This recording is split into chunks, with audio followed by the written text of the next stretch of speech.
कपिथ जम्बो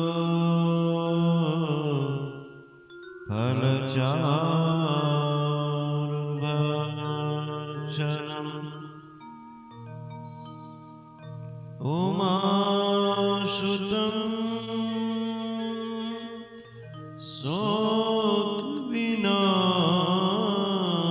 शोकविनाशकारकम् नमामि विघ्नेश्वर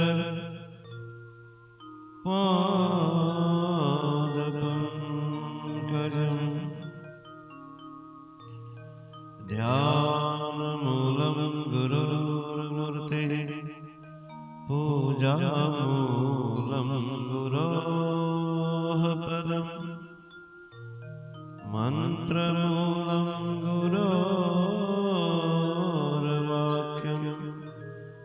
मोक्षमूलं गुरोः कृपा त्वमेव माता च पिता त्वमेव बन्धुश्च सखा त्वमेव विद्या द्रविणं त्वमेव सर्वं मम देवदेव या देवी सर्वभूतेषु शक्तिरूपेण संस्थिता नमस्तस्यै नमो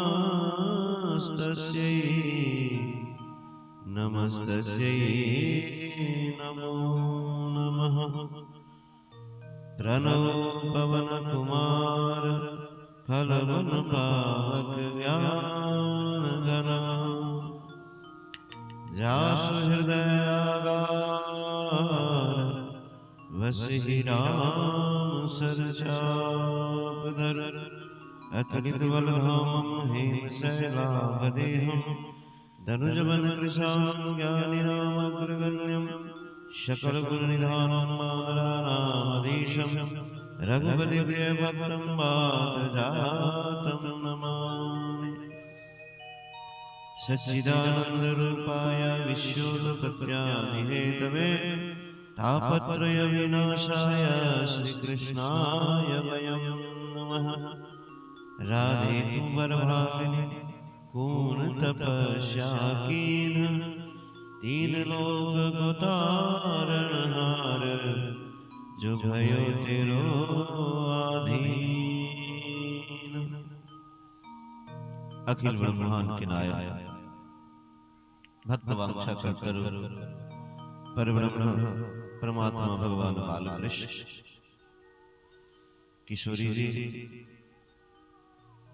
सभी देवी देवताओं संत महात्माओं गुरुजनों के श्री चरण कमलों की वंदना करते हुए यहाँ पर उपस्थित भगवती स्वरूपा माताओं एवं बहनों भगवत स्वरूप भक्तगण सज्जनगण आप सब लोगों का श्रीमद् भागवत महापुराण सप्ताह ज्ञान यज्ञ के पंचम दिवस के द्वितीय सत्र में अभिनंदन है, वंदन है। आइए कथा में प्रवेश करने से पहले थोड़ी देर हरिनाम संकीर्तन कर। जय राधा माधव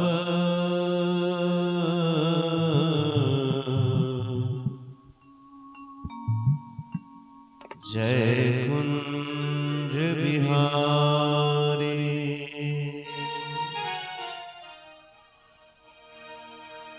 जय राधा माधव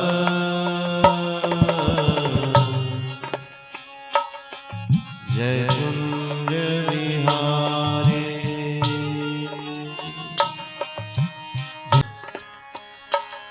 जय कुंज बिहारी ओ जय राधा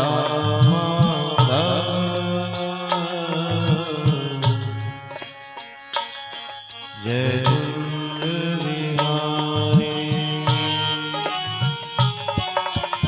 जय राधा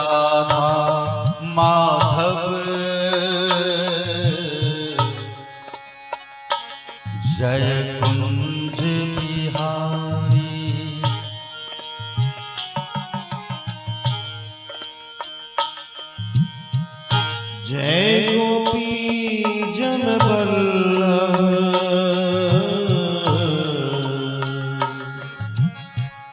जय गिरिवरधारी जय गोपी जन वल्लभ जय गिरिवरधारी जय गोपी जन वल्लभ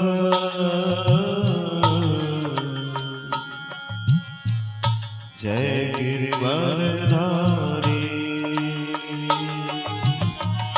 जय गोपी जन वल्लभ जय गिरिवरधारी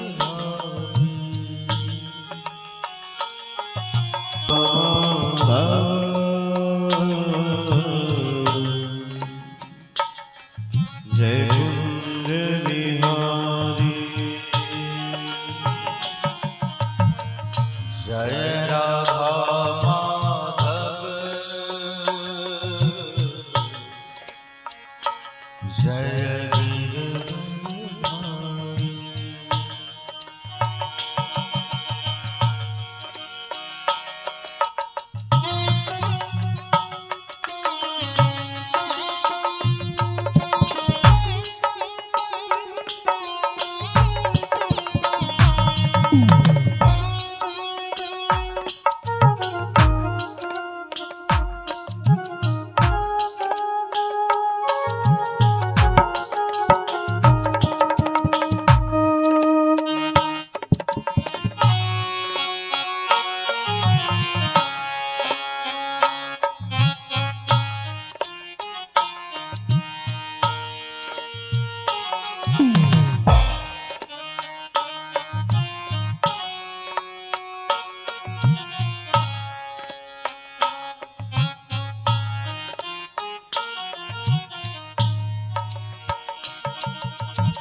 यशोदानंदन व्रज जनरंजन ब्रज रजमन यशोदानंदन व्रज जनरंजन यशोदानंदन ब्रज रजमन यमुना तीर बड़चारी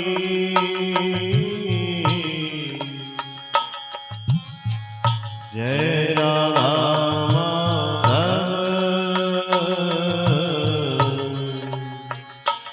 जय कुंज बिहारी जय राधा माधव जय कुंज बिहारी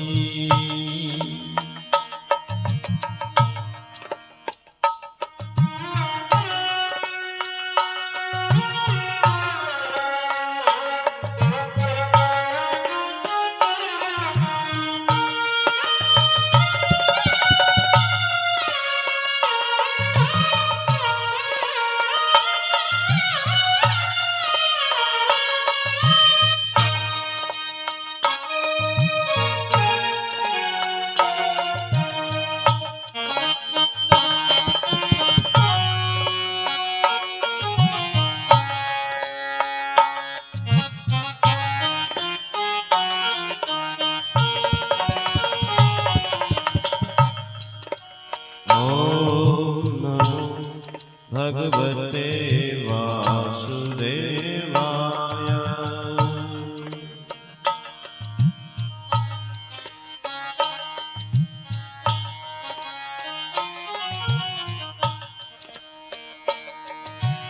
ओम नमो भगवते वासुदेवाय ओम नमो भगवते वासुदेवाय ओम नमो भगवते वासुदेवाय ओम नमो भगवते वासुदेवाय। ओम नमो भगवते वासुदेवाय। ओम नमो भगवते वासुदेवाय। वासुदेवाय वासुदेवाय वासुदेवाय वासुदेवाय। वासुदेवाय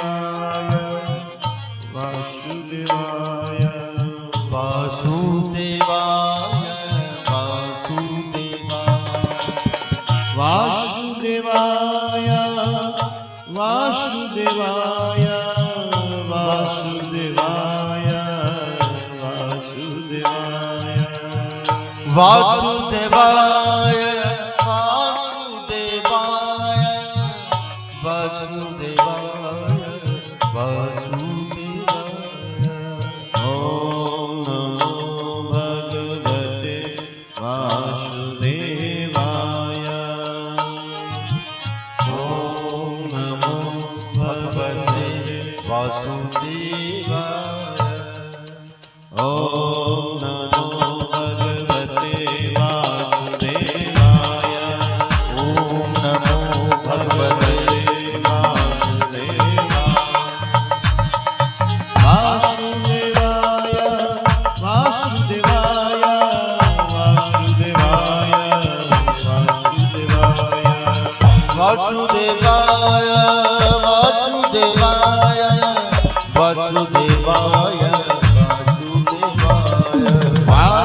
वासुदेवाय वासुदेवाय वासुदेवाय वासुदेवाय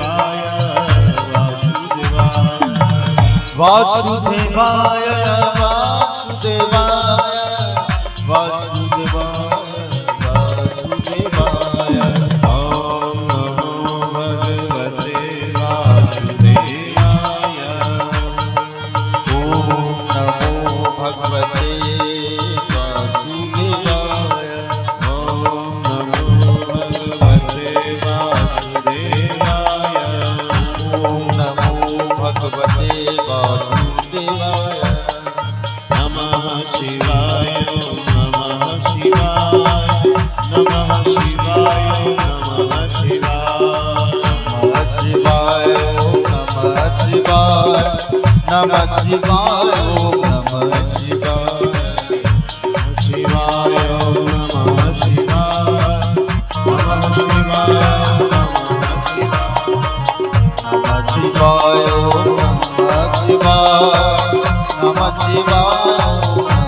शिवाय नमः शिवाय नमः शिवाय नमः शिवाय नमः शिवाय नमः शिवाय नमः शिवाय नमः शिवाय।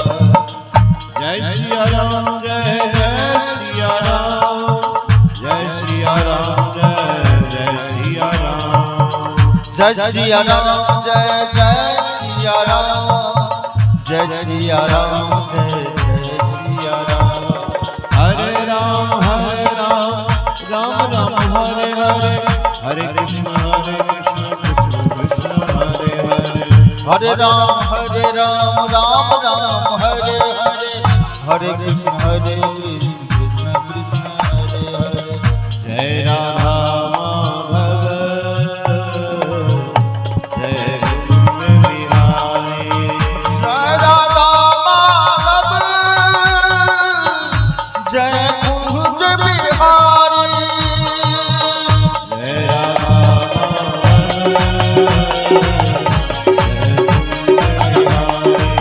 जय राधा माधव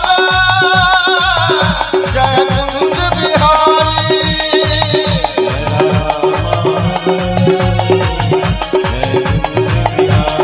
जय राधा माधव जय कुंज बिहारी।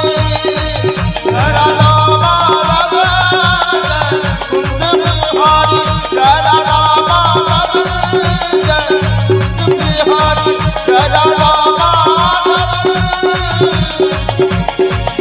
जय कुंज बिहारी। प्रेम से बोलिए श्याम रामचंद्र की जय। पवन पुत्र हनुमान की जय। बाल कृष्ण भगवान की जय। माँ भगवती की जय। सदगुरुदेव भगवान की जय। सब संतन की जय। सब भक्तन की जय। ग्रामवासी की जय। भागवत भगवान की जय। कथा कराने वाले की जय। उनके माता पिता की जय। उनके गुरु गोविंद की जय। पिपराही ग्रामवासी जय।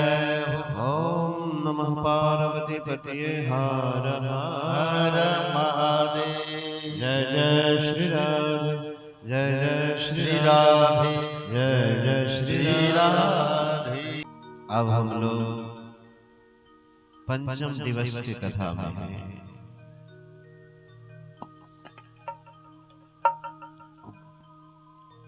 आज कल हम लोगों ने जन्मोत्सव ठाकुर जी के जन्मोत्सव हम लोग मनाए। आज एक बड़ा प्यारा प्रसंग है। ये प्रसंग आज के समय में मानव के कल्याण के लिए है। मैंने सोचा इस प्रसंग को कह के फिर आज ठाकुर जी की लीला में हम लोग प्रवेश कर जाएं। अभी के समय के लिए ये प्रसंग बहुत ही आवश्यक है। मैया ध्यान से सुनो।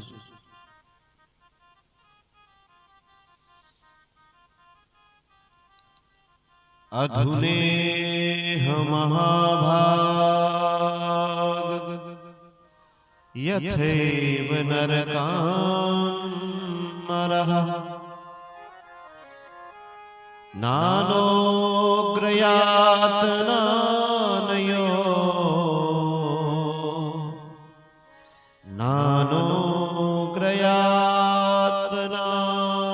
नानोग्रयातनाननेयातन में व्याख्यातुमर्हसि। राजा परीक्षित ने कहा,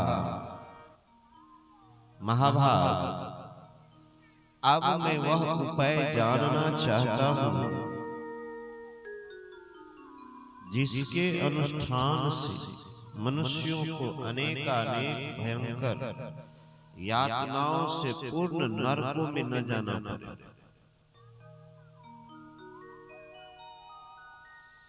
आप कृपया करके उसका उपदेश दीजिए। ये प्रसंग को ध्यान से सुनिए। नरक में न जाना पड़े।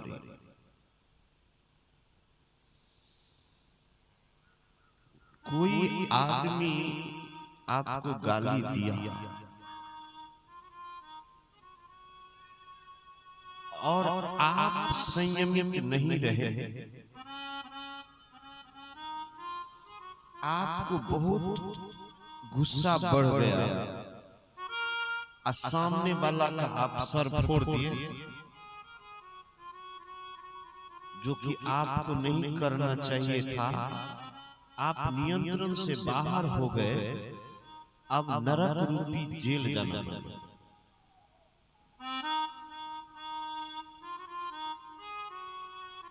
वो गाली दिया था और आप अपने आप को नियंत्रण नहीं कर पाए।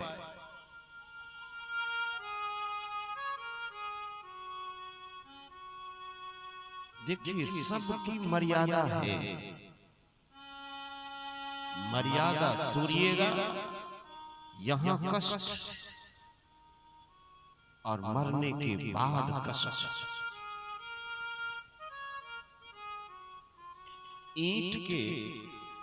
ईंट में सीमेंट बालू की जो मर्यादा है, जिसके कारण मकान खड़ा है।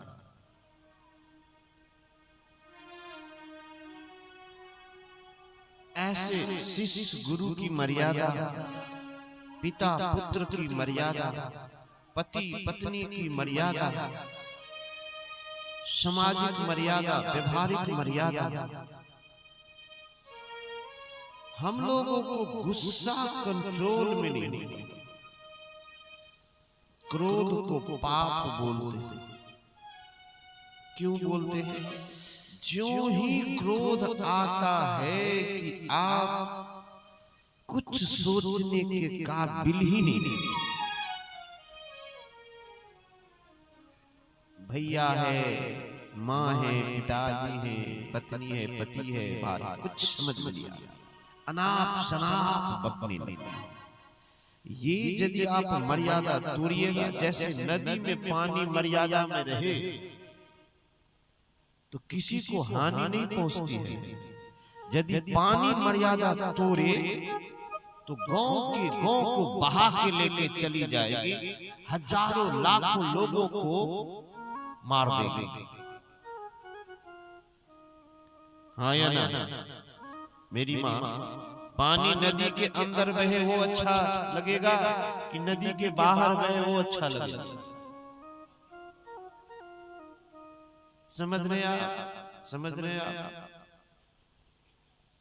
तो आज ये प्रसंग नरक कौन जाएगा, यही पता लग जाएगा कि वो आदमी नरक गया कि स्वर्ग गया। ये परीक्षित महाराज सुखदेव भगवान से पूछे, ध्यान से सुनिए।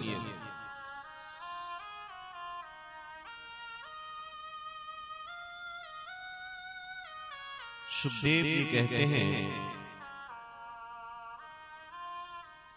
वस्तुतः कर्म के द्वारा ही कर्म का निर्वीज नाश नहीं होता,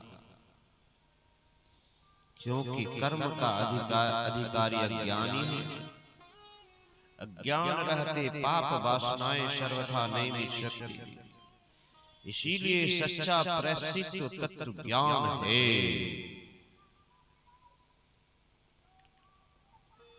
राजा परीक्षित ये सवाल किए हैं, बोले परीक्षित, पापी पुरुष की जैसी शुद्धि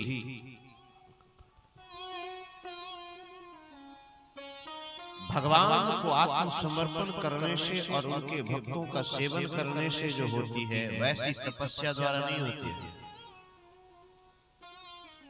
आप अपने से तपस्या करेंगे, वो भक्तों संतों के सानिध्य में थोड़ी देर बिताएंगे, वो बहुत फर्क हो जाएगा। अकेला साधना करिएगा, वो भगवान का नाम लीजिएगा, फायदा तो करेगा, लेकिन संत के सानिध्य में लेते हैं, गुरु के सानिध्य में लेते हैं, तो उसकी जो मर्यादा है वो बहुत बढ़ जाती है। परीक्षित, कान्य कुब्जे द्विज कस्सीदासीपति रजा मिला, नामनामश्च सदाचारो दास्याः संसर्ग दूषितः। परीक्षित, कान्यकुब्ज नगर जिसको कन्नौज कहते हैं, उसमें एक दासीपति ब्राह्मण रहता था, उसका नाम था अजामिल। दासी के संसर्ग से दूषित होने के कारण उसका सदाचार नष्ट हो चुका। देखिए मर्यादा तोड़ रहा है ब्राह्मण। अब ये क्या क्या करता है, देखिए मर्यादा तोड़ेगा तो फिर गड़बड़ होगी। वह पतित कभी बटोहियों को बांधकर उन्हें लूट लेता, कभी लोगों को जुए के छल से हरा देता, किसी का धन धोखाधड़ी से ले लेता, तो किसी को किसी का चुरा लेता। चोरी करना, धोखाधड़ी करना, लूट लेना, ये सब सारे उसके काम। परीक्षित इस प्रकार अत्यंत निंदनीय वृत्ति का आश्रय लेकर वह अपने कुटुंब का, परिवार का भरण पोषण करता था। अपने परिवार का तो पालन पोषण करता था, लेकिन दूसरों को सताता था।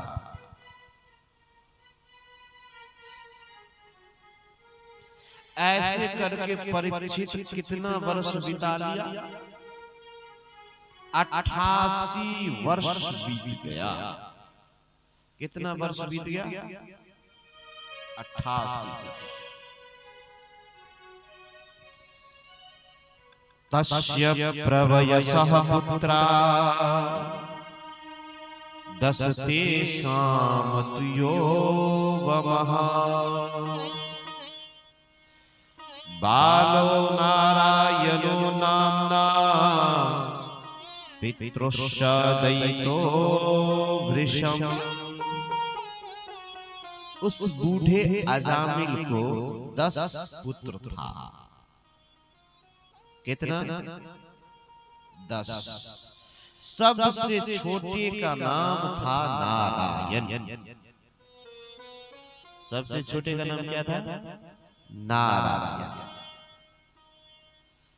देखिएगा, माँ बाप जो प्यार करते हैं वो सब, चाहे बेटा हो चाहे बेटी से बराबर प्यार करते हैं, लेकिन बड़ा से प्यार थोड़ा ज्यादा होता है और छोटा से भी ज्यादा होता है, और बीच वाला ज्यादा है।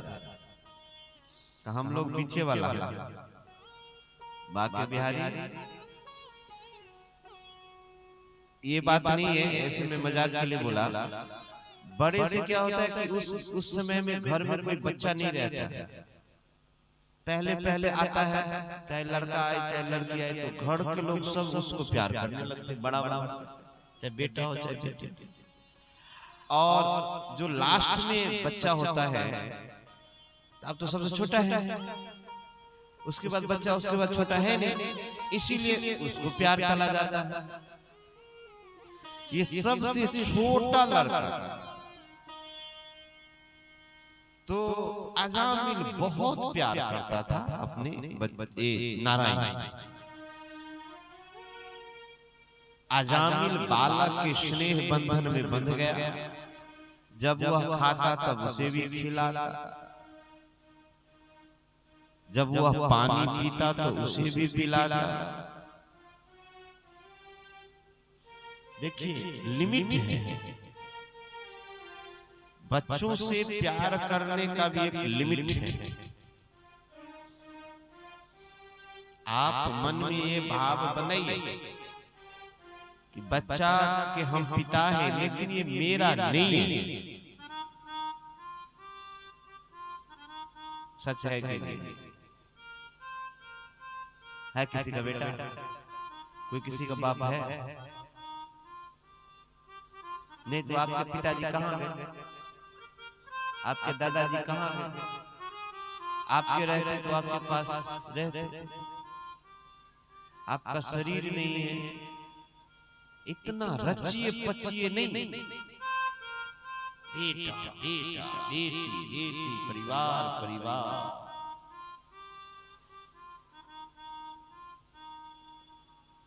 ये अजामिल इतना मूड हो गया कि उसको पता नहीं चला, मौत आ गई। जैसे आपके मोबाइल का जो रिचार्ज कराते हैं तो समय से खत्म हो जाता है, पता ही नहीं चलता है। फोन कर रहे होते हैं कि पता चला कि अब रिचार्ज खत्म नहीं। ऐसे आयु तो निश्चित है हम लोगों की, मौत आ गई उसकी। किसकी? अजामिल।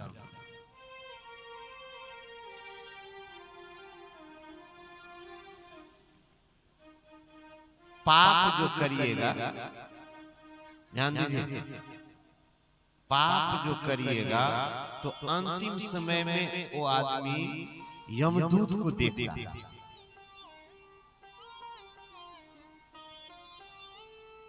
इसमें गलत बात नहीं है, हमने देखा है, कई वृद्धों को देखा है, कहते हैं कि देखो दबा दिया, चिल्लाता है अंतिम समय में, देखो कोई आके दबा दिया, सही में दबा देता है। अंतिम समय में यमदूत को देखता है, कौन देखता है? जो मरने वाला होता है, घर के लोग नहीं देखते। अच्छा, कोई अपराधी है, उस पर एफआईआर हुआ है, तो कौन भागेगा? जिस पर एफआईआर हुआ है वो भागेगा कि सब पूरा गांव के लोग भागेंगे? जिस पर हुआ है वो भागेगा। मौत जिसकी होने वाली होती है वो देखता है यमदूत को, बगल वाला उनके घर के लोग नहीं देखते, पत्नी या बच्चा या और कोई नहीं देखता, जो मरेगा वही देखता, उसमें भी पापी देखता। अजामिल क्या देखता है? सौपासा सहस्तां स्त्रीन् दृष्ट्वा पुरुषान् भृष्टारुणान् वक्रतुण्डानुरुद्धरोन् आत्मानं नेतुमागतम्।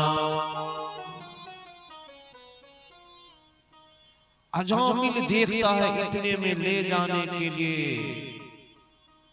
3 यमराज के दूत आ गए। कितने दूत आ गए? 3 यमराज के दूत आ गए, और देखने में कैसे? हाथ में फांसी लिए, मुंह टेढ़े मेढ़े, शरीर का रोआ खड़ा।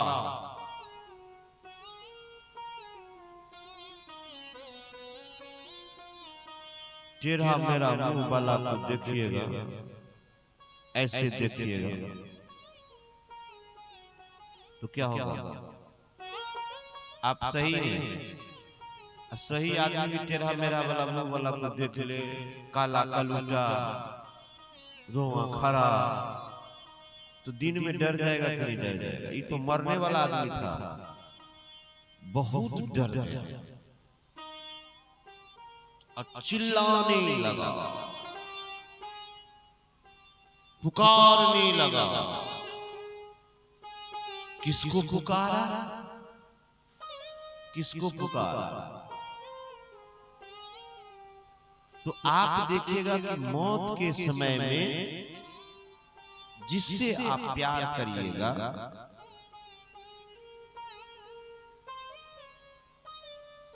वही आदमी दिल दिमाग में आ जाता है। छोटा बेटा था, उससे प्यार करता था, बोला नारायण नारायण नारायण, बोल रहा है बहुत जोर से, लेकिन मुंह से आवाज नहीं निकलती। आपको ऐसा कभी हुआ है? देखते हैं ना, बोलने का खूब प्रयास करते लेकिन मुंह से आवाज, जोर से बोल रहा है लेकिन आवाज नहीं निकल रही है।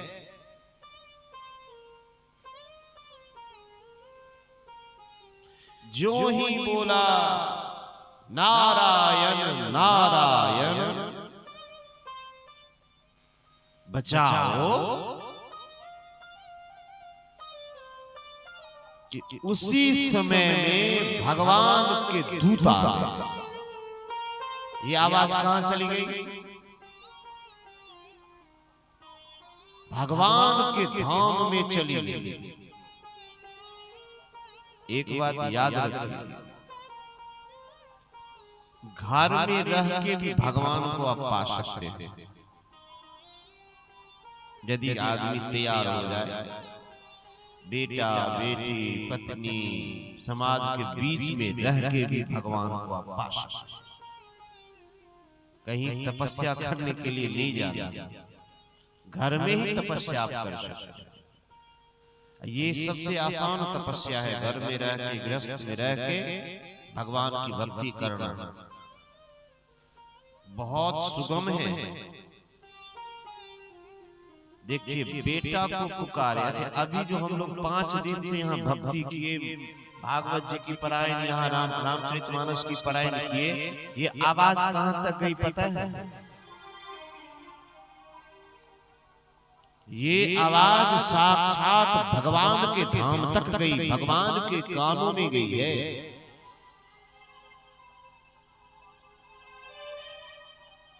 मैया, हम आप जब मोबाइल का रिंग करते हैं तो जिसके नंबर पर डायल करते हैं उसके मोबाइल में घंटी बजने लगती है।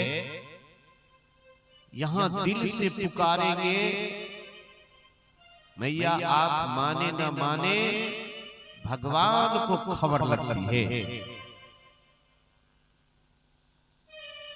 राम नाम रटते रहो, जब लग घट में प्राण। राम नाम रटते रहिए, कब तक रटिए? जब तक कंठ में प्राण हो। मेरी माँ, मेरा अनुभव है कि मैं 5 वर्षों तक साधना किया, कुछ अनुभव नहीं,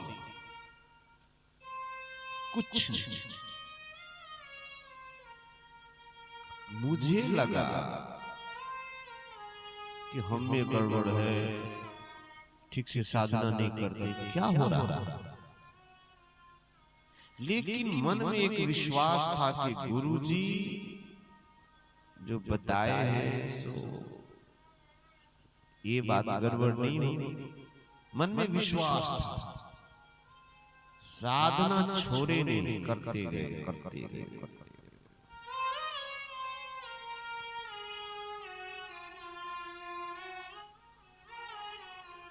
आज तो थोड़ा बहुत अब अनुभव होने लगा है। सबरी के साथ भी यही हुआ था। गुरुजी बोल के चले, मंत्र मूलम गुरोर वाक्यम। गुरुजी की वाक्य मंत्र मानिए, गुरुजी की वाक्य को क्या मानिए। गुरुजी हजारों किलोमीटर दूर हो, कोई फर्क नहीं पड़ता।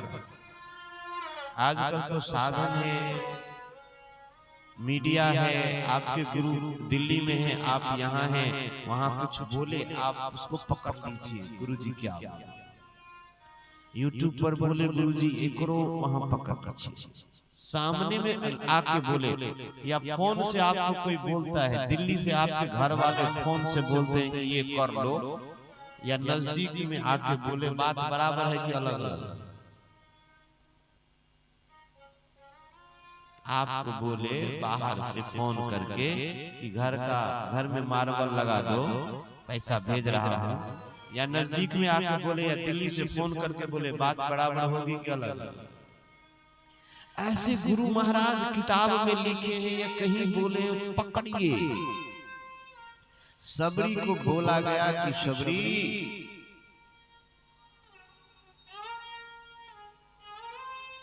इसी आश्रम में रहना, जो मैं नियम बताया सो नियम करना, एक दिन भगवान आए।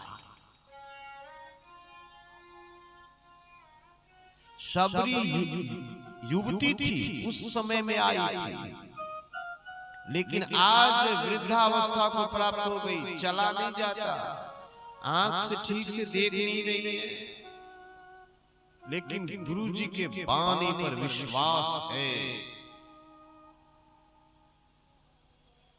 और राम जी आ भी गए। इसीलिए मेरी मां राम नाम रटते रहो, कितना दिन रटो, जब लग घट में प्राण। कभी तो दीन दयाल के खनक परेगी कान।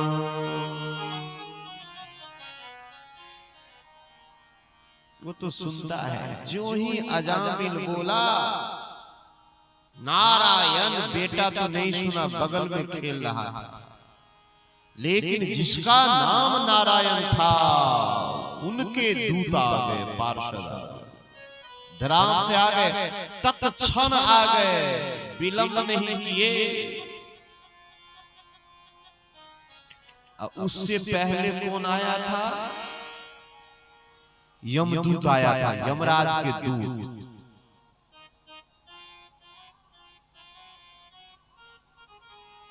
उस यमराज के दूत दासीपति अजामिल के शरीर से उसके सूक्ष्म शरीर को खींच रहे थे। आपको पता है,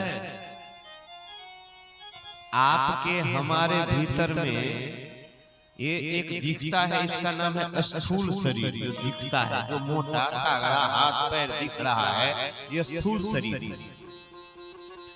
एक शरीर सूक्ष्म शरीर है, जिससे ये शरीर को चलाते हैं, सब काम होता है, वो खींच लेता है। उसको निकल जाने के बाद ये शरीर कोई काम का जैसे गाड़ी हो, 4 चक्का हो, गाड़ी अलग है, ड्राइवर अलग। ड्राइवर उतर जाए गाड़ी पर से तो गाड़ी 1 मीटर घसकेगी। 80 लाख के कार हो, ड्राइवर न हो तो कार घसकेगी।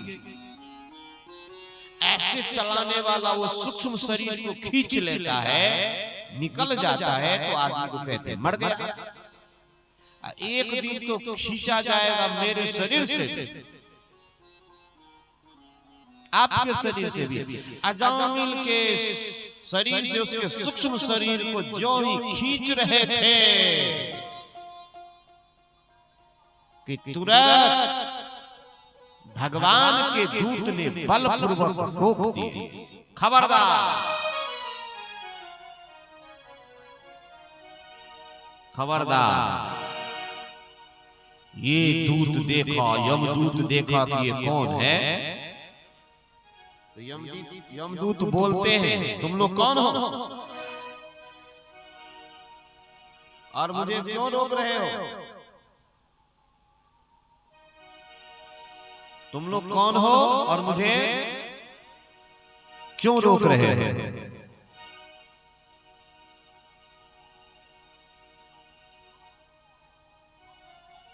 धर्मराज की आज्ञा का निषेध करने वाले तुम लोग हो कौन?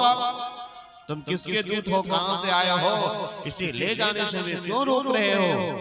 क्या तुम लोग कोई देवता हो, उपदेवता या सिद्ध श्रेष्ठ हो? हम देखते हैं तुम्हारी सबकी नई अवस्था है, सुंदर सुंदर 4 भुजाएं हैं, सभी के कर कमलों में धनुष, तरकस, तलवार, गदा, शंख, चक्र, कमल आदि सुशोभित हैं। सुखदेव जी कहते हैं, परीक्षित, जब यमदूतों ने इस प्रकार कहा, तब भगवान नारायण के अज्ञाकारी पार्षदों ने हंसकर मेघ के समान गंभीर वाणी से उनके प्रति यूं कहा।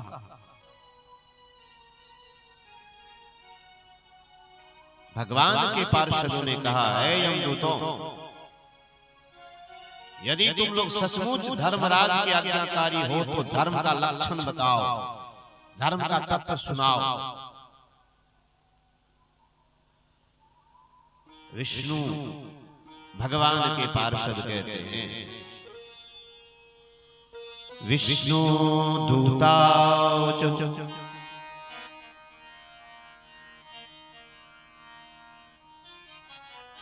यूयं वै धर्मराजस्य यदि निर्देशकारिणः। यदि तुम सचमुच में धर्मराज के आज्ञाकारी हो, ब्रूत धर्मस्य नस्तत्वं यच्च धर्मस्य लक्षणम्। धर्म का लक्षण क्या? धर्म किसे कहते हैं? धर्म का तत्व सुनाओ। कथं स्वीक्रियते दण्डः वास्य स्थान विप्सितं दण्डयाः किं कारिणः सर्वे। आहो स्वीत कति चिन्नाम। दंड किस प्रकार दिया जाता है, दंड का पात्र कौन है? मनुष्य में सभी पापाचारी दंडनीय हैं या उनमें से कुछ? यमदूत बोलने लगे, धर्म किसे कहते हैं? कौन बोलने लगे? ध्यान से सुनिए, धर्म किसे कहते हैं। अब यहाँ परिभाषा देंगे कौन? यमदूत भी बोलेंगे और भगवान के दूत भी परिभाषा देंगे। सनातन धर्म, सनातन धर्म, सनातन धर्म हम लोग सुनते हैं। यहाँ भागवत जी में व्याख्या है धर्म, अभी पूछा गया है धर्म का लक्षण बताओ किसे कहते हैं। इसलिए इस प्रसंग को मैं रखा कि मुझे लगा कि इस कलयुग में ये प्रसंग बहुत लाभकारी होगा, इसलिए मैं आज ये प्रसंग रखा। ब्रूत धर्मस्य नस्तत्वम यच्च धर्मस्य लक्षणम। धर्म का लक्षण क्या है? अब यमदूत जवाब देते हैं। यमदूता जो बहुत अच्छा संवाद है, प्यारा संवाद है। वेद प्रणहितो धर्मो हया धर्म स तद विपर्ययः। वेदो नारायणः साक्षात् स्वयं भूरिति शुश्रुम। यमदूतों ने कहा वेदों ने जिन कर्मों का विधान किया है वे धर्म है, जिनका निषेध किया है वो अधर्म।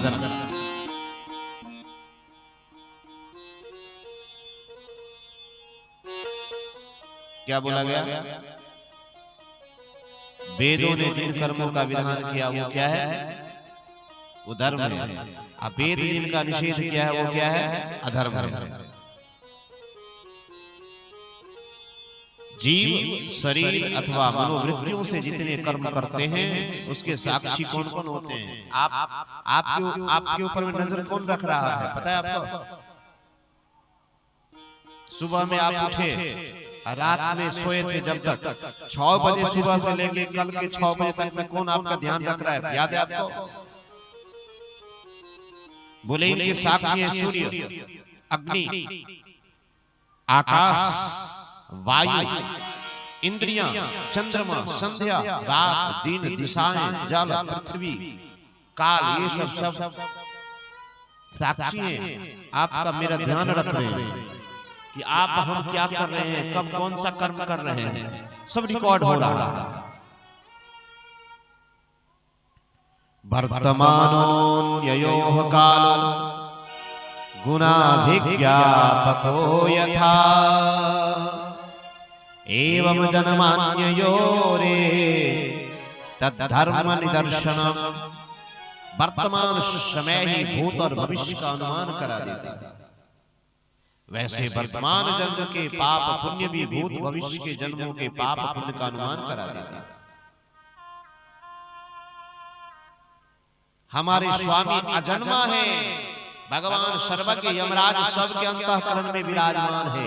यमदूत कहते हैं हमारे जो यमराज हैं वो सबके हृदय में विराजमान है, इसीलिए अपने मन से ही उसके पूर्व कर्मों को देख लेते हैं, अब भावी स्वरूप का विचार कर लेते हैं। कोई शरीर भारी बिना कर्म किए एक क्षण भी नहीं रह सकता है। प्रत्येक प्राणी के स्वाभाविक गुण बलपूर्वक विवश करके उससे कर्म कराया जाता है। आप एक क्षण बैठ नहीं सकते, कुछ न कुछ तो कर्म करना पड़ेगा, चाहे अच्छा करे चाहे बुरा करे। बिना कर्म किए कोई व्यक्ति रह नहीं सकता। देवता आप जानते हो, ये अजामिल वो कौन कहता है? वो यमदूत कहता है। ऐ देवता तुम जानते हो ये अजामिल कौन था? बड़ा शास्त्रज्ञ था, विद्वान था, सदाचार था, सदाचारी था, ब्रह्मचारी, विनयी, जितेंद्रिय था। एक दिन हुआ क्या, गड़बड़ कहां से हुआ? देखिए कैसे गड़बड़, गड़बड़ कहां से हो गया? ध्यान से सुनिए भैया, ध्यान से सुनिए। एकदासौ वनम यातः, गड़बड़ कहां से, कहां गड़बड़ कर दिए?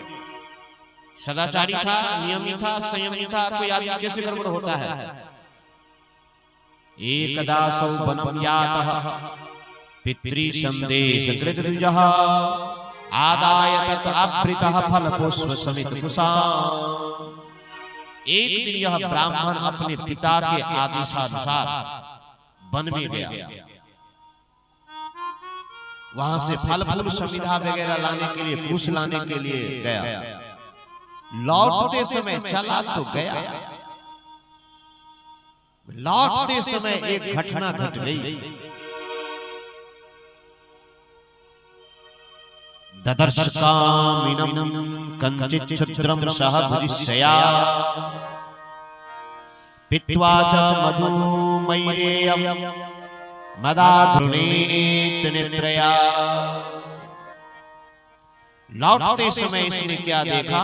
एक कामी और निर्लज्ज जो शराब पीकर किसी वेश्या के साथ में प्यार कर रहा था। वेश्या भी शराब पीकर मतवाली हो रही थी, अर्धनग्न अवस्था में हो रही थी। ये जो देखा अजामिल, ये दृश्य जो देखा, सो उसके दिल दिमाग में वो दृश्य छा गया। फूल लेने गया था जंगल, पिताजी के लिए, पिता के आज्ञा से गया था, कुशा लाने के लिए गया था, लेकिन रास्ते में ये दृश्य देखा, उसके दिल दिमाग में वो दृश्य नाचने लगा। और वो क्या किया देखिए, उस अवस्था को देखकर अजामिल मोहित हो गया, काम के बस हो गया। अजामिल ने अपने धैर्य और ज्ञान के अनुसार कामवेग से विचलित मन को रोकने की बहुत चेष्टाएं की, लेकिन रोक न पाए। याद रखिए, काजल की कोठरी में कैसो ही जतन करो, काजल का दाग भय लागे ही लागे। आपका संगति अच्छा न हो, आप बड़े तपस्वी क्यों न हो, वैरागी ध्यानी क्यों न हो साहब, आपको बिगड़ते फिसलते वक्त नहीं लगेगा।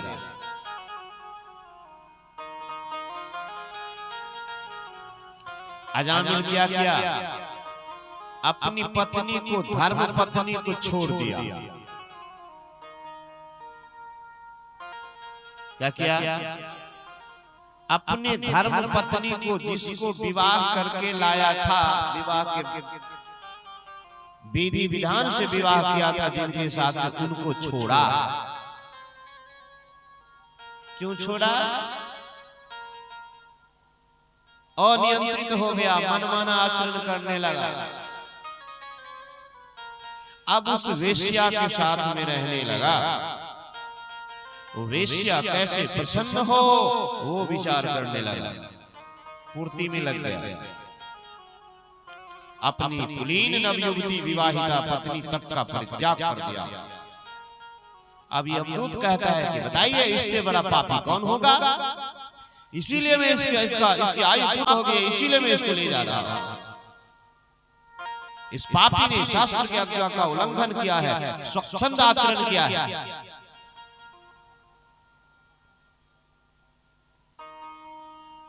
अब भगवान के पार्षद बोले, अब एक बात देखिए, यहाँ अपनी पत्नी के बारे में बोला गया है। किसके बारे में बोला गया? पत्नी को छोड़ा। कहीं दिमाग में लिख लीजिए तो ज्यादा अच्छा रहेगा।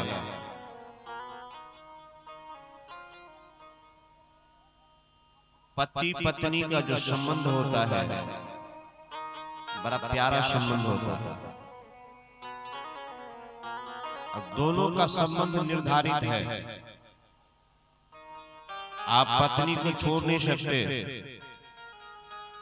पत्नी पति को नहीं। वो छोड़ सकती।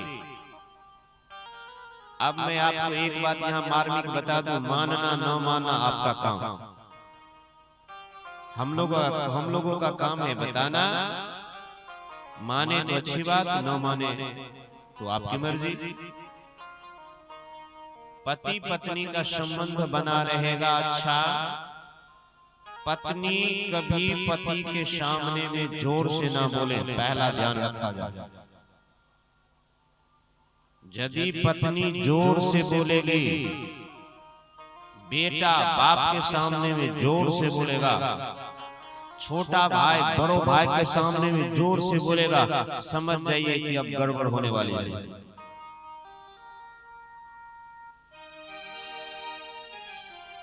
बेटा बाप का कॉलर पकड़ेगा,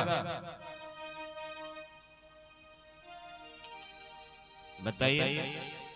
तो पत्नी को एक बात हमेशा ध्यान रखनी चाहिए कि पति के सामने में जोर से कभी न बोले।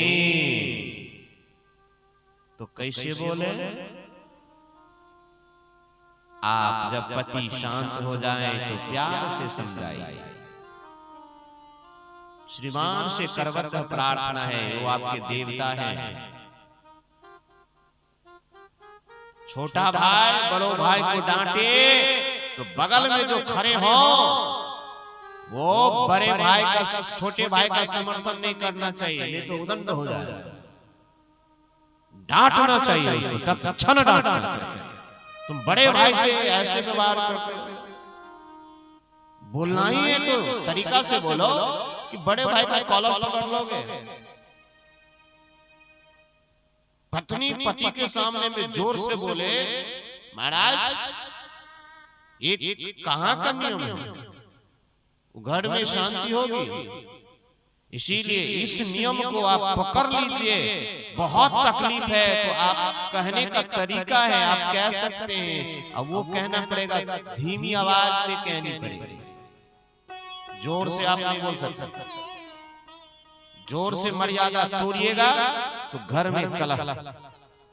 ये पत्नी को ध्यान रखना है। अब पति के लिए क्या है? पति महोदय भी सुन लें, आपकी पत्नी अपने माँ बाप से गहराई से जुड़े हैं। 18 वर्ष 20 वर्ष 22 वर्ष के बाद विवाह के बाद आती है अपने ससुराल में। उससे पहले तो मायके में रहती है, माँ से पिता से घर के लोगों से वो जुड़ी रहती है। आप उनके माँ बाप के बारे में, उनके भाई के बारे में भूल के भी आप गलत ना बोले। यदि आपने बोला कि तुम्हारा माँ सही नहीं है, बाप सही नहीं है, भाई सही नहीं है, तो घर में कलह ताई। जैसे आपके माँ बाप ऐसे आपके पत्नी के माँ बाप, वो भी तो आपके माँ बाप ही हैं। इसीलिए पति महोदय से निवेदन है, मर्यादा तोड़िएगा तो घर में कलह। आपका साला अच्छा ना हो तो भी पत्नी को बोले, प्यारी प्रिय, तुम्हारा भाई जो है सो मेरे गांव में ऐसा कोई है? भले ही अच्छा हो या ना हो, इससे क्या होगी कि आपके घर में शांति बनी रहेगी। पत्नी जोर से ना बोले और पति महोदय अपने ससुराल के बारे में ना बोले। अच्छा, ससुराल को क्यों लाइएगा? उसके माँ बाप का क्या दोष है? आप अपना पति पत्नी में हिसाब किताब करिए। बाकी बिहारी आया ना, खास ध्यान रखिएगा इस बात को। नहीं तो आप करके देखिए, जाइए घर में अपना साला के बारे में बोल के देख लीजिए, ससुर के बारे में बोल के देख लीजिए, जो आग लग लगेगी। दोनों बात, पत्नी जोर से ना बोले और पति अपने ससुराल के बारे में ना बोले उल्टा पुल्टा। यहाँ अजामिल अपने पत्नी को छोड़ा, बोला इससे बड़ा पापी कौन होगा जिसको विवाह करके लाया था, विधि विधान के साथ में लाया था, उसको छोड़ा। भगवान के पार्षदों ने कहा यमदूतो यह तो बड़े आश्चर्य और खेद की बात है, धर्मज्ञों की सभा में अधर्म प्रवेश कर रहा है, क्योंकि यहाँ निरपराध और अदंडनीय व्यक्तियों को व्यर्थ दंड दिया जा रहा है। यमदूत कुछ समझाते हैं, कौन समझाते हैं? भगवान के दूत। बोले मैंने माना कि इन्होंने अपराध किया, ये पापी है, माना। बहुत मजेदार प्रसंग है। अयामी पापी है, मैंने मान लिया, लेकिन इन्होंने विवश होके ही सही परम कल्याणमय मोक्षप्रद नाम का उच्चारण किया है, भगवान के नाम का उच्चारण किया है, वो भी अंत समय में उच्चारण किया है। अब आप ऐसे समझिए, बहुत ठंड है, अभी ठंड का महीना है, हीटर जला लेंगे, हीटर जला लेंगे तो क्या होगा? हीटर जला लेंगे तो क्या होगा? ठंड के महीना में भी गर्मी का अनुभव आप करेंगे कि नहीं करेंगे? गर्मी का महीना है, अब पंखा चला लेंगे तो गर्मी लगेगी, कूलर चला लेंगे गर्मी लगेगी, एसी चला लेंगे गर्मी लगेगी। ऐसे माना कि अजामिल पापी है, लेकिन भगवान का नाम लिया।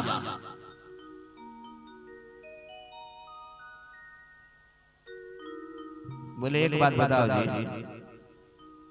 यहाँ कहते हैं चोर, शराबी, मित्रद्रोही, ब्रह्मघाती, गुरु पत्नीगामी, ऐसे लोगों का संसर्ग, स्त्री, राजा, पिता, गाय को मारने वाला, चाहे जैसा पापी हो, सभी के लिए यही प्रायश्चित है कि भगवान के नामों का उच्चारण किया जाए, करेगा तो वो पवित्र हो जाएगा।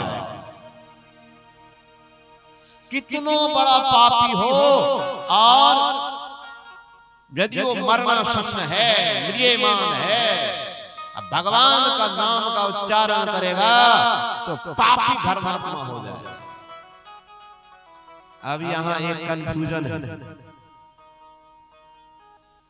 देखिए संभार के यदि कथा नहीं कही जाएगी तो रिएक्शन कर जाएगा।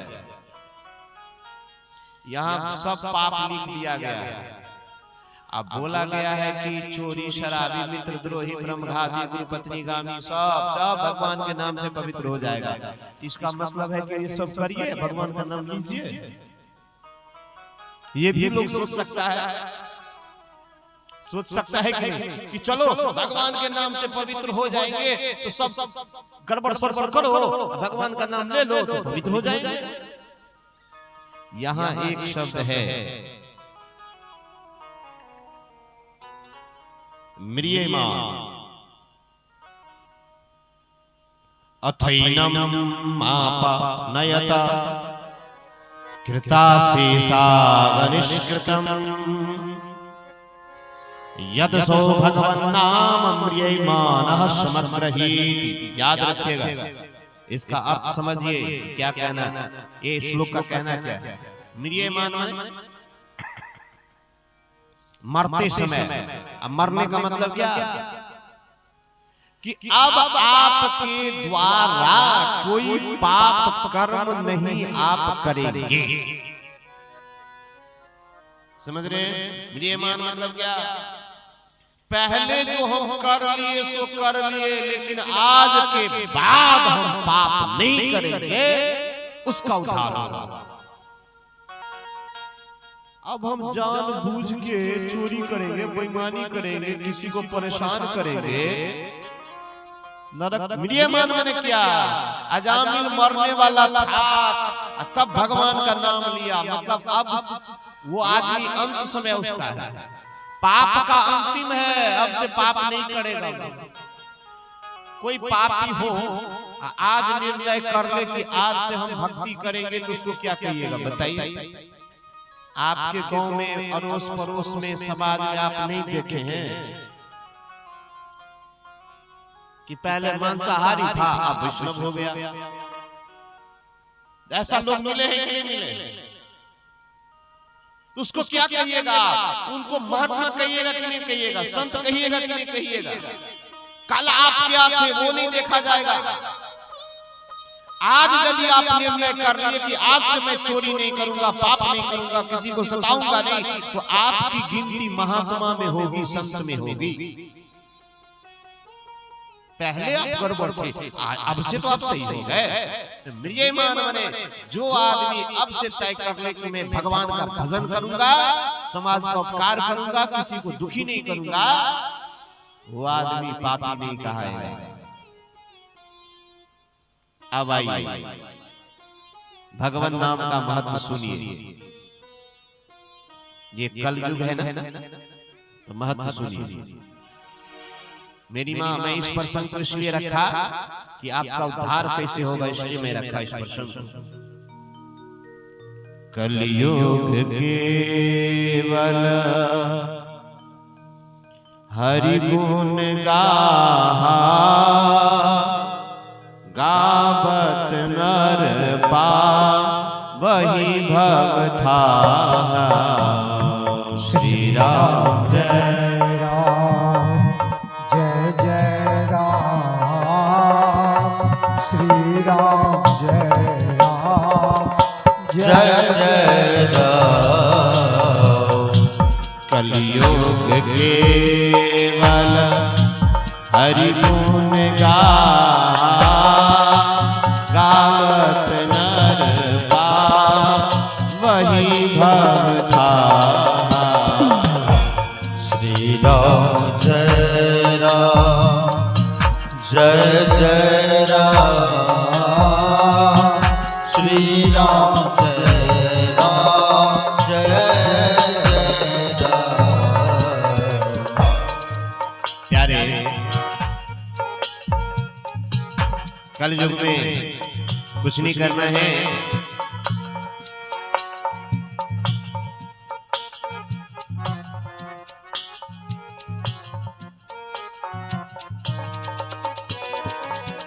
मंगल भवन मंगल हारी, द्रवहु सुदशरथ अजिर बिहारी।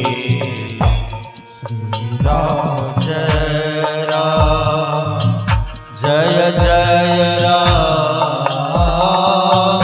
श्री राम जय राम, जय जय राम।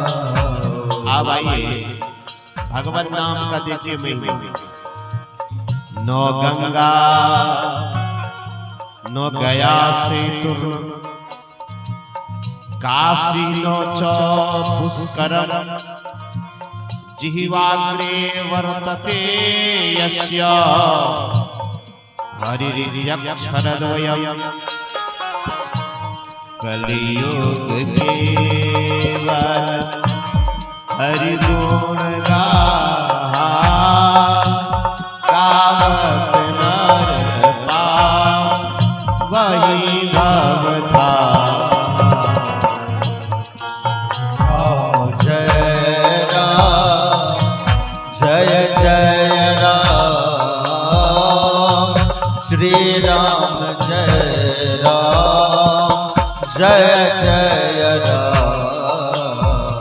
आनंद आ जाएगा भगवान के नाम की महिमा। ऋग्वेदोथ यजुर्वेदः, सामवेदो अथर्वणः, अधिष्ठास्तेन येनोक्तम् हरिर्यक्षरद्वयम्। कलियुग केवल हरि गुण गाहा, गावत नर पावहि भवथा। श्री राम जय राम, जय जय राम। श्री राम जय राम, जय जय राम। हिंदी अर्थ बता रहा हूं, बहुत आनंद आएगा। और क्या भाव है? अश्वमेधादिभिर्यज्ञैः नरमेधैः सदक्षिणैः यजितं तेन येनोक्तं हरिरित्यक्षरद्वयम् कलयुग केवल हरि गुण गाहा गावत नर का वही भवता।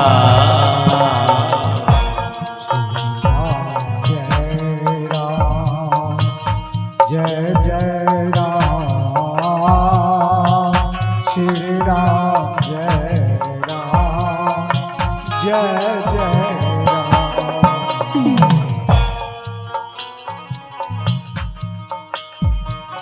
काम करते चलो नाम जपते चलो।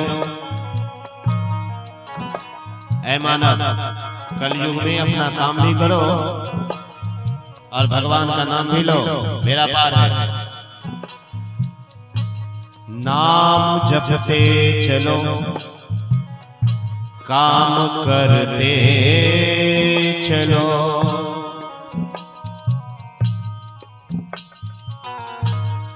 याद आएगी उनको कभी ना कभी, कृष्ण दर्शन तो देंगे कभी ना कभी। विश्वास रखिए, कलयुग के गुण गाहा गावत नर पार वही भगता। श्री राम जय राम जय जय राम श्री राम जय राम जय जय राम। मंगल भवन मंगलहारी द्रवहु सुदशरथ अजीर बिहारी।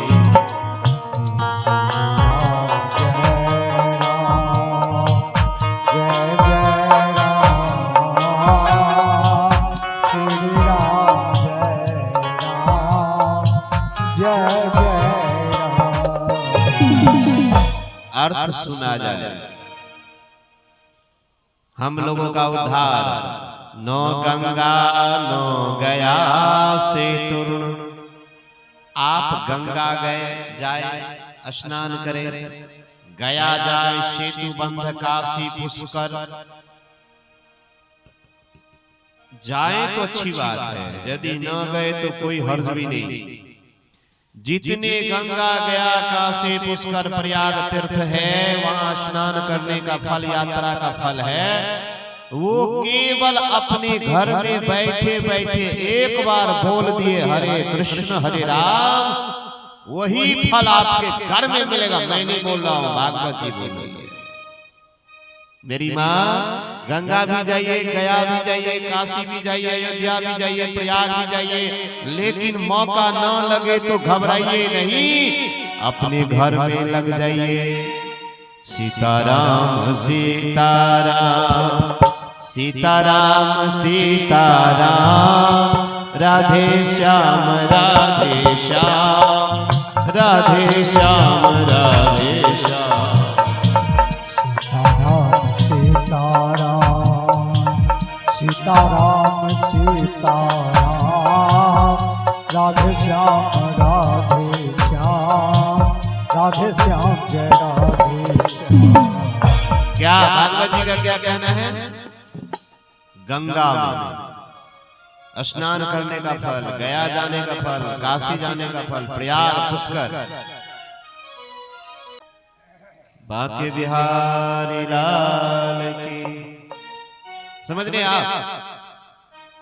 केवल यदि 2 अक्षर का नाम ले लेंगे, हरे कृष्ण हरे राम कह देंगे, तो जो फल गंगा गया काशी पुष्कर प्रयाग में मिलेगा, वही फल आपको घर बैठे बैठे मिलेगा। इतना ही नहीं, ऋग्वेदोथ यजुर्वेद, आहा आनंद आ जाएगा, मंगल मंगल हो जाएगा। ऋग्वेदोथ यजुर्वेद साम वेदो अथर्वणः अधिष्ठास्तेन येनोक्तम् हरिरित्यक्षरद्वयम्। ऋग्वेद यजुर्वेद सामवेद अथर्ववेद, ध्यान दीजिए, कोई चारों वेद पढ़ लिया है, जिसको चतुर्वेदी कहते हैं, द्विवेद को जानने वाला द्विवेदी, 3 वेद के जानकार त्रिवेदिया, 4 वेद को पढ़ लिया समझ लिया, उसको चतुर्वेदी कहते हैं। तो 4 वेद पढ़ने में, बांके बिहारी लाल की 4 वेद पढ़ने में कितना समय लगेगा? देखिए, मैं इस प्रश्न को क्यों रखा, जरा विचार करिए, आपके लिए बहुत महत्वपूर्ण ये प्रश्न है। 4 वेद कौन पढ़ेगा? अब वेद का जो मंत्र है वो बिना गुरु के सानिध्य में आप पढ़ नहीं सकते, गड़बड़ हो जाएगी।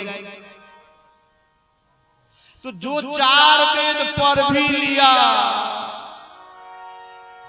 जो उसका फल होगा 4 वेद पढ़ने का, समझने का, बोलने का जो फल होगा, वो कोई घर में बैठा व्यक्ति हरिरित्यक्षरद्वयम्, हरि या कृष्ण या राम अपने घर में एक बार बोल दिया तो वो फल उनको घर में मिले। अब बताइए कितना लाभदायक है भगवान का भजन करना।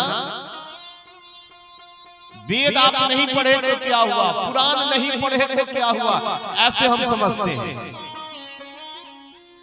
गेहूं को आप बाग करिए, सिंचाई करिए, फिर गेहूं को काटिए, फिर थ्रेशरिंग करिए, फिर उसको आटा चक्की मशीन पर ले जाइए, वहां से पिसा के लाइए, फिर रोटी बनाइए और खाइए। एक तरीका सो, एक तरीका है कि मार्केट से बनी बनाई रोटी खरीद के ला लीजिए। ये है, ये वेद पढ़ना, शास्त्र पढ़ना, पुराण पढ़ना, ये है कि गेहूं बाग करिए, फिर पौधा बड़ा होगा, फिर सिंचाई करिए, फिर कटाई करिए, फिर थ्रेसिंग करिए, फिर पिसाई करिए, फिर लाइए। इतना लंबा प्रोसेस है। अब कोई आदमी घर में बैठा बैठा, दुकान पर बैठा बैठा सीताराम सीताराम सीताराम सीताराम, राधे श्याम राधे श्याम, राधे श्याम राधे श्याम। सीताराम सीताराम सीताराम, सीताराम सीताराम सीताराम सीताराम, राधे श्याम राधे श्याम, राधे श्याम। सीताराम सीताराम सीताराम सीताराम, राधे श्याम राधे श्याम, राधे श्याम राधे श्याम। सीताराम सीताराम।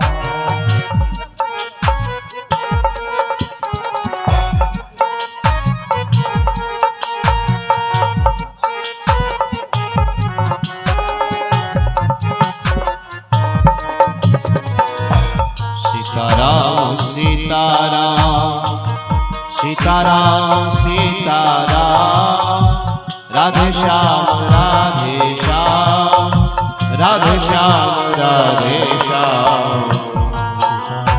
सीताराम सीताराम सीताराम, राधे श्याम राधे श्याम, राधे श्याम राधे श्याम। क्या है? ऋग्वेद पढ़ने का फल, यजुर्वेद पढ़ने का फल, सामवेद पढ़ने का फल, अथर्ववेद पढ़ने का फल क्या है?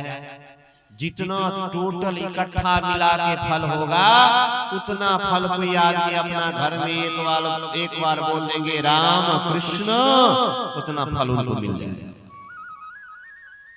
अब बताइए क्या आनंददायक ये बात नहीं? बस में भी तो ले सकते हैं, चलते चलते ले सकते हैं, खड़े खड़े ले सकते हैं, काम करते करते ले सकते हैं, वेद पढ़ सकते हैं हर समय, रामायण का पाठ अशुद्ध अवस्था में कर सकते हैं। लेकिन यहाँ तो आप नाम में तो कोई कंडीशन नहीं है, शर्त नहीं है। इतना ही नहीं, और सुनिए, अश्वमेधादिवीर्यज्ञैर्नरमेधैः सदक्षिणैः, अश्वमेध यज्ञ का जो फल होगा और यज्ञ का जो फल होगा, अब वही फल कोई आदमी नारायण बोले, हरि बोले, राम बोले, कृष्ण बोले, वही फल उनको मिलेगा भगवान नाम लेने से। और देखिए कितना लाभ है भगवान नाम लेने का। न देश काल नियमः शौचा शौच विनिर्णयः, परम संकीर्तनादेव राम रामेति मुच्यते। देश काल का नियम नहीं है, शौच शौच का नियम नहीं है, केवल राम राम कृष्ण कृष्ण कहिएगा तो आपका बेड़ा पार है। और कितना छूट है, चलते फिरते खड़े रहते सोते, इतना ही नहीं, खाते पीते भी आप जप कर सकते हैं, नाम ले सकते हैं। अब बताइए कितना छूट है। एक मंत्र पंडित जी पढ़ते हैं, सत्यनारायण भगवान की पूजा हो, कोई पूजा हो, तो एक मंत्र पढ़ते हैं। जरा इस मंत्र पर गौर करें। पवित्रः पवित्रो वा, सुने हैं कि नहीं सुने ये मंत्र? याद करिए, सुने हैं कि नहीं सुने मंत्र? कोई पूजन कर्म होगा, अनुष्ठान होगा, तो ये मंत्र बोला ही जाएगा। इस मंत्र के बिना अनुष्ठान हो ही नहीं सकता। इसका मतलब क्या होता है, जरा सुनिए समझिए। पवित्रः पवित्रो वा सर्वावस्थां गतोऽपि वा, यः स्मरेत पुंडरीकाक्षं स वह्याभयंतरः शुचिः। इसका मतलब ये हुआ कि अपवित्र, आप अपवित्र हैं, या पवित्रो बा, या पवित्र है, चाहे अपवित्र है या अपवित्र, दोनों बात है। उसके बाद और मजा कब आता है, सर्वावस्था माने सब अवस्था में, आप जो अवस्था में हो, समझ रहे हैं? नहाए हैं नहीं नहाए हैं, ब्रश किए हैं नहीं ब्रश किए हैं, खाए हैं नहीं खाए हैं, घर पर है, बाजार में है, मार्केट में है, कलम में है, गाछी में है, कहीं है, सर्वावस्था आप कोई अवस्था में हो। मजा कब आता है, देखिए पहले क्या है, अपवित्र हो, आप अपवित्र हो कोई दिक्कत नहीं, पवित्र हो कोई बात नहीं। सर्वावस्था में, जिस अवस्था में हो, गतोऽपि वा यह स्मरेत पुंडरीकाक्षं, जो ही आप भगवान का स्मरण करेंगे, पुंडरीकाक्ष भगवान का स्मरण, भगवान नारायण का स्मरण करेंगे, तो सो माने वह बाह्याभ्यंतर, इसको विच्छेद करेंगे तो बाह्य अभ्यंतर, बाहर और भीतर, बाह्य माने बाहर, अभ्यंतर माने भीतर। जो ही कोई आदमी भगवान का स्मरण करेगा, नाम लेगा, तो बाहर से और भीतर से पवित्र हो जाएगा। अब बताइए कितनी बड़ी बात है। ठंड का महीना है, जाड़े का महीना है, तबीयत ठीक नहीं है, नहाने का नहीं मन कर रहा है, कपड़ा बदल लीजिए, राम नाम कहिए, पवित्र हो गए। राम नाम कह दीजिए, क्या भैया? इसका मतलब ये नहीं कि युवा आदमी कोई जवान है अब वो राम राम करेगा, तो आलस है। अरे वृद्ध लोगों के लिए है कि नहीं नहाएंगे, चलो भाई उम्र ज्यादा हो गई है तो चलो। युवा लोग नहीं नहाएगा तब तो गड़बड़ है, तो आलस बना। हाँ या ना? हाँ या ना बताइए। उसका खून अभी चकाचक है, तब नहीं नहाएगा, तो आलसी आदमी का काम है क्या? आपको राम राम से फल मिलेगा, लेकिन नहाना पड़ेगा। वृद्ध लोगों के लिए है, सीनियर सिटीजन के लिए है। अच्छा, सीनियर सिटीजन को ट्रेन में, बस में, हवाई जहाज में, बैंक में, पोस्ट ऑफिस में सब जगह सुविधा है कि नहीं है? क्यों सुविधा है जी? उनकी अवस्था हो गई है, उनसे बहुत ज्यादा देर तक खड़ा नहीं रह सकते, वो चल नहीं सकते, इसीलिए सब जगह। एक बात और याद रखिएगा, जब कहीं आप सफर करें, मैं बहुत दुखी हो जाता हूँ, बुजुर्ग लोग ट्रेन में खड़े रहते हैं, लेकिन बच्चा लोग, युवा लोग बैठा रहता है। प्लेट भोजन का आए, कहीं जल्दीबाजी हो जाना हो तो आप खा लीजिए, लेकिन अन्यथा पहले बुजुर्ग खाएं। अच्छा, एक बात मैं और बुजुर्ग को बता देता हूँ। बच्चा में और बुजुर्ग में जरा सा का भी अंतर नहीं होता है। मैंने देखा है, जैसी अवस्था, जो सोच बचपना में खाने पीने रहने का होता है, वही सोच वृद्धावस्था में हो जाती है। थोड़ा सा खाने का मन करता है, मिठाई, ये वो, मिक्सचर, इधर उधर। आप कहीं से जाते हैं तो सबसे पहले जो आपके घर में बुजुर्ग माँ बाप हैं, सास ससुर, उनको निवेदन करें कि बाबूजी थोड़ा सा। मैं तो कहूंगा कि जब भी बाजार जाया करिए तो अपने सास ससुर के लिए कुछ लाया करिए। बेटा के लिए टॉफी लाए न लाए, खिलौना लाए न लाए, लेकिन अपने सास ससुर माँ बाप के लिए जरूर। नहीं कुछ तो माँ है, बाप है, तो 2 मिठाई ले लीजिए, यदि शुगर बीमारी न हो तो। बाकी बिहारी, अरे तो शुगर बीमारी हो तो मिठाई खाइएगा तो गड़बड़ हो जाएगा। ये बात। अब मैं कहता हूँ, माँ को, मेरी माँ नहीं रही, तो माँ को मैं बोला था, देखो दही उनको बहुत अच्छा लगता था। जिस समय में मेरी माँ की, उनकी तबीयत बिगड़ गई, हम बोले तुम जितना दही खाओगी तुम खाओ। उनको बर्तन में, मिट्टी का बर्तन में बहुत अच्छा लगता था दही, और वो अच्छा भी होता था। तो जब खूब दही खिलाए तो वो बोलने लगे कितना दही क्यों खिलाते हो? तो हम उनको बोले कि हम अपना तरफ से दही तुमको नहीं खिला, ये तुम्हारे कोटा का दही है, तो भोज में हम 20 बाल्टी खर्चा करेंगे, उसी में से 1 बाल्टी कम खर्चा करेंगे, तुमको अभी खिला। वाकई बिहारी, भोज खाने वाले को थोड़ा कम देंगे, हम माँ के लिए भोज करेंगे तो माँ मेरी खाएगी नहीं, गाँव का लोग खाएगा, तो उसी में से हम तुमको भी खिला रहे हैं, खूब खाओ दही। अब पता है आपको, एक दिन हमको ऐसे याद है, हम घर पर थे, गर्मी का मौसम था, सत्तू, माँ को बोले क्या कि सत्तू पिएगी? तो बोले कि हाँ, बनवा पियो। पता है जो आप मार्केट में सत्तू पीजिएगा तो बड़ा मोटा रहता है, नहीं दुकान में बनारसी वाला सत्तू, घर में जो लोग बनाते हैं तो बड़ा पतला बनाते हैं। हम बनाए तो नींबू डाल के, सब कुछ डाल के बड़ा मोटा। एक गिलास उनको पिलाए, 2 गिलास पिलाए, तो रात में खाना भी नहीं खाई। माँ कहलखिन कि बउआ तुझे सत्तू पिए ला से रातों में नहीं खेलो, भूखे नहीं ला।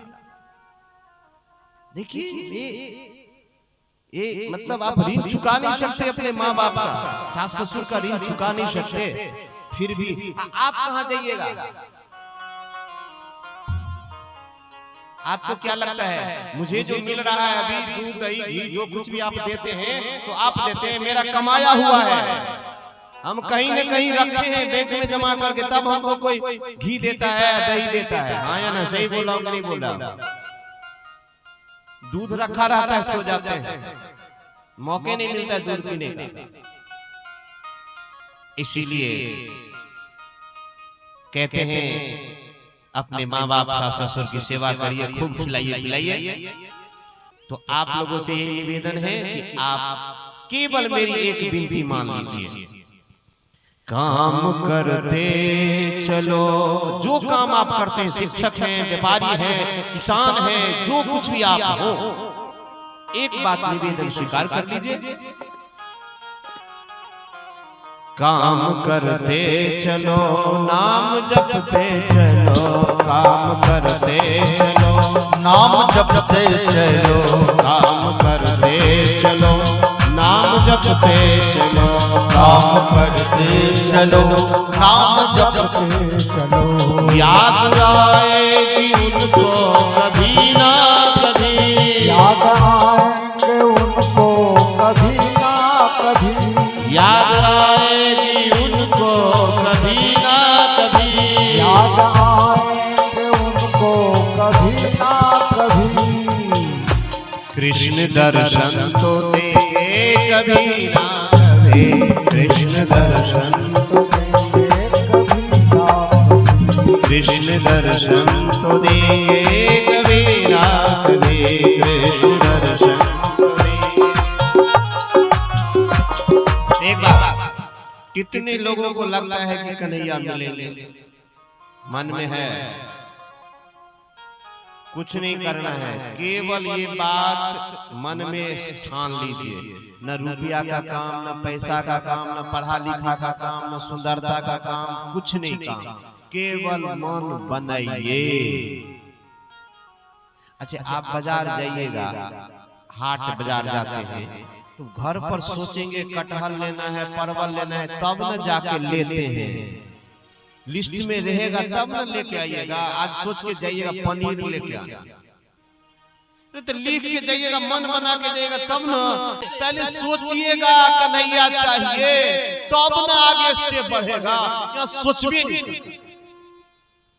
इसमें तो कुछ लगेगा नहीं, इसमें तो बीएड जरूरी नहीं है, एमबीबीएस का तो जरूरत नहीं है, इंजीनियरिंग का आईआईटीएन होना जरूरी है नहीं कि आईआईटी वाले ही पास भगवान को पाएंगे, मेडिकल वाले भगवान से मिलेंगे। भाई मेरे कोई डिग्री ना, आधार कार्ड ना, पैन कार्ड ना, पासबुक चाहिए आपका, केवल मन चाहिए।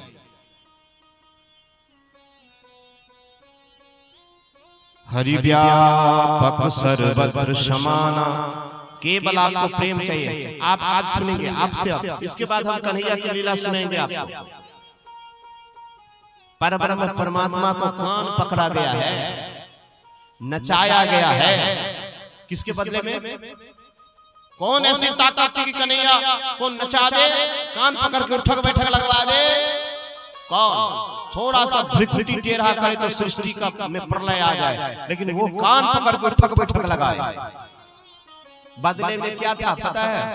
प्रेम। प्रेम के बदले में कन्हैया उठक बैठक लगाए, नाचे। नाचे कि नहीं नाचे?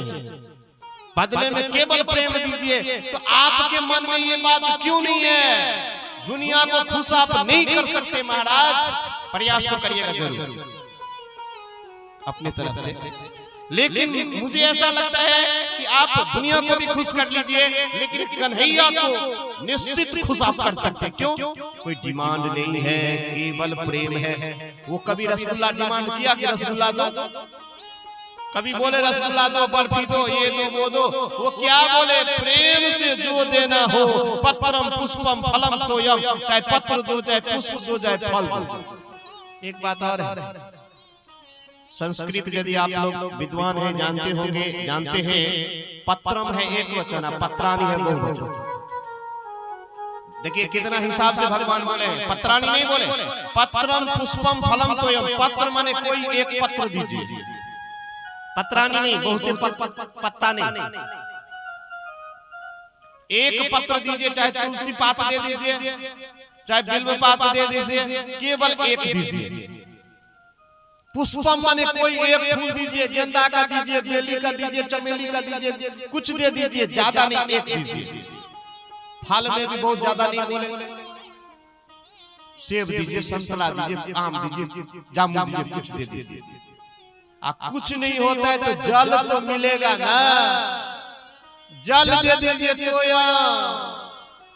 अर्जुन जो कोई मुझे पत्र पुष्प फल जल अर्पित करता है, मैं प्रीति सहित खाता हूँ, प्रेम सहित खाता हूँ उसको। आप बताइए मैं बोल रहा हूं ना पिछले दिनों से, घर में आरती करिए, भोग लगाइए, आपका घर मंदिर हो जाएगा। 5 मिनट सुबह और 5 मिनट शाम। भोग लगाने में क्या है जी, यदि बिना लहसुन प्याज का बना है तो दाल भात सब्जी भोग लगा दीजिए, नहीं बना है तो कभी छोला लगाइए, कभी मिश्री में तो कहने में डर लगता है, क्योंकि आपने भगवान को मिश्री खूब खिलाया है, पूजा वाला मिश्री। भगवान कहते रहते शुगर हो गया, मिश्री थोड़ा बचा के दीजिएगा, कम दीजिएगा। छोरा दे दीजिए, किशमिश दे दीजिए, काजू दे दीजिए, कोई फल दे दीजिए, चेंज कर करके कभी खीर बना दीजिए, कभी सेवई बना दीजिए, कभी हलवा बना दीजिए, आप 5 मिनट दे दीजिए। प्रत्येक दिन को याद प्रार्थना करे कि सुख संपत्ति घर आए, कष्ट मिटे तन का। बार बार कोई आदमी संकल्प करे तो फलीभूत होगी कि नहीं होगी, बताइए। किसी को आप बोलिएगा नालायक हो, नालायक हो, आप बोल के देखिए तो नालायक हो जाएगा। किसी को भी ऐसा नहीं बोलिएगा। मैं ऐसे आपको समझाता हूं, ये छोटा बच्चा है, इसको बोलूंगा पानी हमको लाना है, पानी पीना है, कैसे ही पानी लाएगा? प्यार से, फटकार से, दुलार से कैसे लाएगा? इसको अभी से बार बार कहेंगे तुम खराब खराब खराब खराब खराब, इसके दिमाग में वो छाप बन जाएगा तुम्हें खराब। कभी किसी को नालायक नहीं कहना चाहिए, कभी किसी को खराब नहीं कहना चाहिए, खराब हो भी तो भी नहीं कहना चाहिए, उसको सुधारने का प्रयास करना चाहिए, प्रोत्साहित करना चाहिए। अच्छा आप बहुत खराब हैं तो हम आपको अच्छा कैसे बनाएंगे? खराब कह कह के अच्छा बना सकते कभी? मान लिया जाए कोई खराब है, उसको हम कहेंगे और खराब तो बिगड़ेगा कि सुधरेगा? खराब लोगों को उसको प्रोत्साहित करना है, बड़ाई करनी है, प्रशंसा करनी है, तो वो आदमी लाइन पर आ जाएगा। सही बोल रहा हूं कि गलती बोल रहा हूं? अजामिल को खींच के ले जा रहा था, उसके सूक्ष्म शरीर को, लेकिन भगवान के दूत ने बचा लिया। क्यों बचाया? क्यों बचाया? कि अंत समय में क्या बोला था नारायण? क्या बोला था? तो प्रैक्टिस करिएगा तब ना अंत में नारायण आएगा, नहीं तो बाबा की तरह उसको भैंस नजर आया ना अंतिम समय में। कल सुने थे ना कि मरने के समय में भैंस को देखे, मरने समय में कुत्ता को यदि याद करिएगा तो अगला जन्म कुत्ता हो जाएगा, वो भी कथा है। बिल्ली को याद करके मरिएगा तो अगला जन्म में बिल्ली बनना पड़ेगा। इसीलिए अभी इसी प्रैक्टिस में लग जाइए, भगवान के नाम में लग जाइए, राम राम कृष्ण कृष्ण में लग जाइए, ओम नमो भगवते वासुदेवाय में लग जाइए, कि मरने के समय में याद आ जाए। नो भी याद आए तो इतना धन तुम कमा लिए ना, घाटा क्या? अब मरने के समय में याद आ जाए तो मेरा पारे है। ये अजामिल वो तो उनको बचा लिए, दूत अंतर्धान हो गए। अब ये क्या के घर से इधर आए हैं, कहाँ? हरिद्वार आए, वहां एक देवस्थान में जाके अपना समाधि लगा के भगवान को धाम को चले गए। प्रेम से बोले भक्तवत्सल भगवान की जय। इस कथा का मतलब क्या हुआ? अभी जो हमने सुनाया इसका मतलब क्या हुआ? कि जो फल चारों वेद पढ़ने का होगा, जो फल यज्ञ का होगा, जो फल तीर्थ जाने का होगा, वही फल किससे मिलेगा? किससे मिलेगा? भगवान के नाम से मिलेगा। ठीक है, आगे बढ़ते हैं। अब हम लोग कहाँ आएंगे? कन्हैया की लीला। अब से हम लोग 10वें स्कंद में प्रवेश करते, केवल कन्हैया की लीला होगी। प्रेम से बोले बांके बिहारी लाल